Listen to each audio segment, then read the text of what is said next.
Do you think it's possible to build a spaceship that can travel faster than the speed of light? Pretty much all of the physicists say that you can build a spaceship that can travel 99.999% the speed of light, but never faster.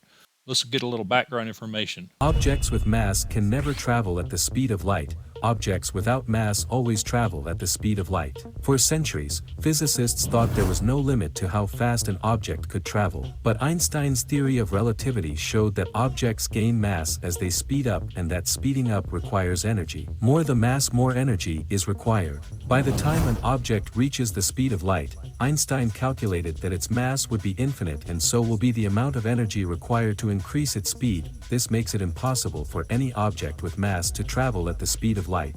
Okay, and let's also let Mr. Don Lincoln here explain two core principles. They arise from two core principles.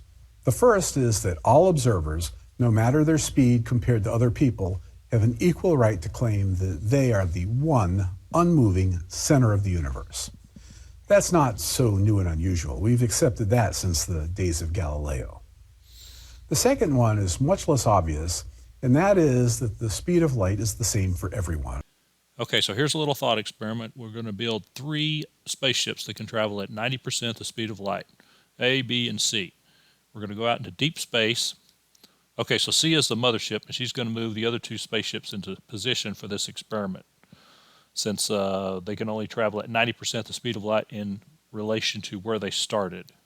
Okay, so the mothership puts ship number A into position so that it can accelerate to the speed of light by the time it gets to the yellow line. She puts ship number B in position so it can accelerate to the speed of light before it gets to the yellow line. Okay, and then the mothership moves into the middle to where the yellow line would be in this experiment. Okay, and it's pre-coordinated that ships A and B are going to start us at a specific time so that they can reach their maximum speed of 90% the speed of light and pass the observer, C, at a certain time. Okay, so ship C will observe that ship B is going at 90% the speed of light, and ship A is going at 90% the speed of light as it passes by. Now, considering the principle of relativity, we're going to look at things from ship B's perspective. Okay, ship B will be passing the yellow line here, and it's going to observe that ship C is moving in the opposite direction at 90% the speed of light. But it's also going to observe that ship A is passing it at 1.8 times the speed of light. So the second core principle that he said is that to any observer, the speed of light is always observed to be 186,000 miles per second. But in this instance, ship B is going to be moving here. Ship A is going to be moving by at 1.8 times the speed of light. So this ship will be moving relative to this ship much faster than the speed of light. So my question is, how is this possible? When they say you can never travel faster than the speed of light, how do you measure your speed?